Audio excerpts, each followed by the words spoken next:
عجب العجاب. أنا مشهد واحد بس أنا قلت لكم قبل كده، بس كل ما بتذكر به الزني من أعماقي. رجل يمني، وأهل اليمن أهل إيمان وأهل رقة وأهل حكمة، كما بينت قبل ذلك في محاضرة كاملة.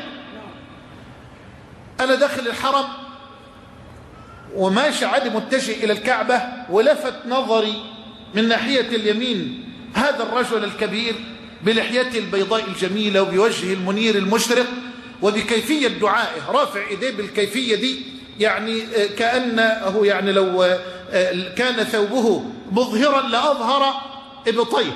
مش عاوز أقول بياض إبطيه لأني لا أعلم، إنما البياض هذا خاص بالمصطفى صلى الله عليه وسلم. يعني رافع إيديه وبيتضرع إلى الله بطريقة، عمال يقوم كل شوية وهو جالس كأنه يعني طريقة مناجاة تخلع القلب. فأنا بعد ما خطوت رجعت تاني، قلت لا ده ما يسبش.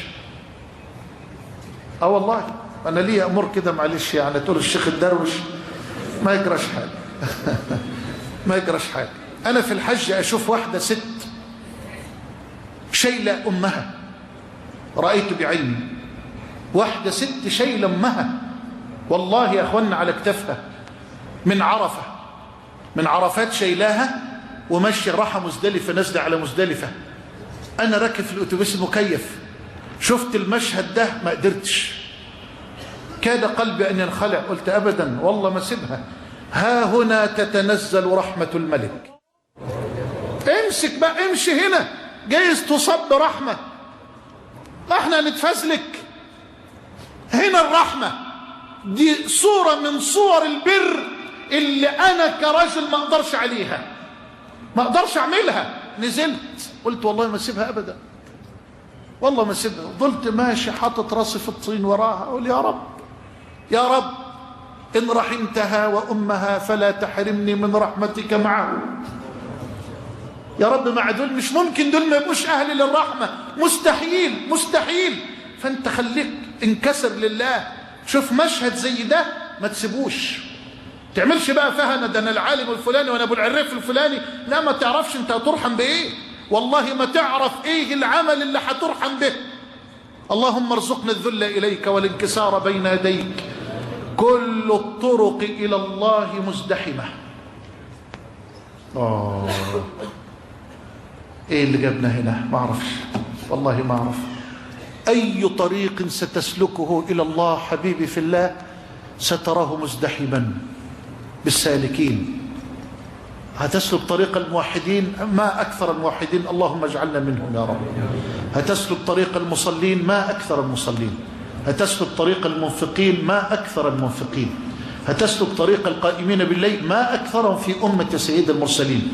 هتسلك طريق الدعاة إلى الله والدعوة، ما أكثر الدعوة ما أكثر الدعاء. أي طريق تسلكه إلى الله ستراه مزدحما وستراه مكتظا بالسالكين، مع أن الطرق قد تطول، لكن اعلم أن طريقا يقربك إلى الله من أقصر الطرق مع قلة السالكين.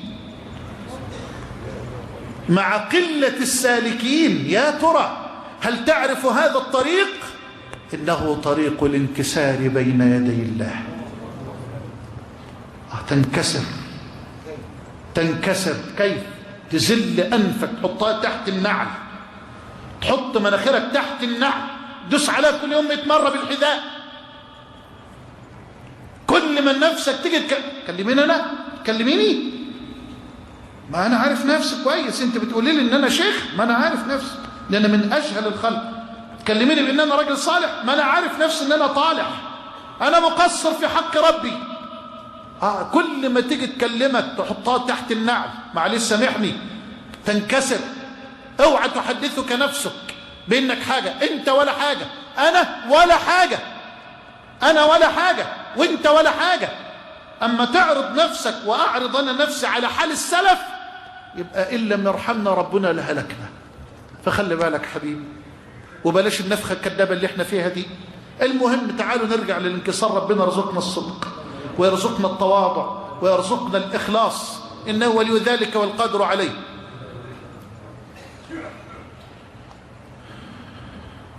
لقيت الراجل سبحان الله حالة دعاء غريبة، هزيت رجعت، مش عاوز أقطع عليه مناجاته لربه، لا أريد أن أقطع هذه المناجاة الرائعة، أبقاش فقيه ولا أبقى حكيم ولا أبقى يعني خلاص الراجل له حال مع الله دعه، لكن أنا عاوز أتعلم، عاوز أستفيد. وما أعظم الدروس العملية التي تتعلمها من الصادقين من أمة سيد النبيين. فجلست إلى يمينه بالخلف منه حتى لا أشغله، وتركته وظلت أنظر إليه. أقول لحضرتك يعني تدعي 10 دقايق ماشي، طب ربع ساعة، طب نص ساعة، طب ساعة إلا ربع. الراجل مش عاوز ينزل إيده، ودعاء وبكاء وإلحاح في الدعاء غريب. وبعدين سبحان الله لفت نظري رجل نفس الحركة، سعودي داخل الحرم، وبعد خطوات لفت نظره أيضا هذا الرجل فرجع وبض وقف كده وقعد يراقب وينظر إليه، وفي الآخر مد إيده أخرج مبلغا كبيرا جدا من المال وألقاه في حجر الرجل وانصرف. الرجل لم يلتفت وظل في دعائه. ما أعرفش هل هو شعر بالمال أم لم يشعر، لا أدري والله، وأنا جالس أراقب الموقف باهتمام شديد. وبعدين فجأة الرجل نظر وجد المال فابتسم، ما مسش المال، رفع راسه تاني للسماء وظل يدعو الله عز وجل وقتا طويلا، وبعدين رجع عد الفلوس وبكى وقعد يدعو تاني. كل ده وانا متابع بس في حالة صعبة من البكاء. وبعد ما خلص وهدأ وحط المال في جيبه قمت رايح له سلم عليه وبيص راسه، قلت له أسألك بالله قل لي انت كنت بتقول ايه وايه الموضوع؟ قال له انت مالك؟ قلت له انا عارف ان السؤال رخم بس والله تقول لي. فشافني يعني عاوز اعرف بصدق، فنظر الي كده وقال لي يعني عانقني اجلس، ما يعرفنيش، وباختصار شديد قوي قال لي والله يا ابني، والله يا ابني ما كان يعرف كربي إلا هو، والله يا ابني ما كان يعرف كربي إلا هو، واللي أنا جاي له بيته عشانه وطلبت منه جل وعلا اداني قده مرتين، ما سمدش ايده لحد للملك، قال لي والله يا ابني مرتين، ما قالش بقى الرقم خلاص، ناقص تقول له كانوا كام، كنت عاوز كام وجاب لك كام، لا خلاص. فأنا عاوز أقول لك إن صدقت الملك صدقك.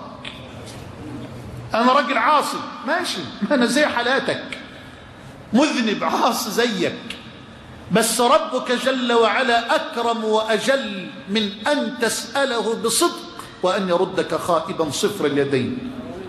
إن الله تعالى حيي، الله أكبر، حيي كريم يستحيي جل جلاله، لا تعطل ولا تشبه ولا تمثل ولا تكيف، يستحيي أن يمد الرجل إليه يديه وأن يردهما صفرا خائبتين أبدا أبدا.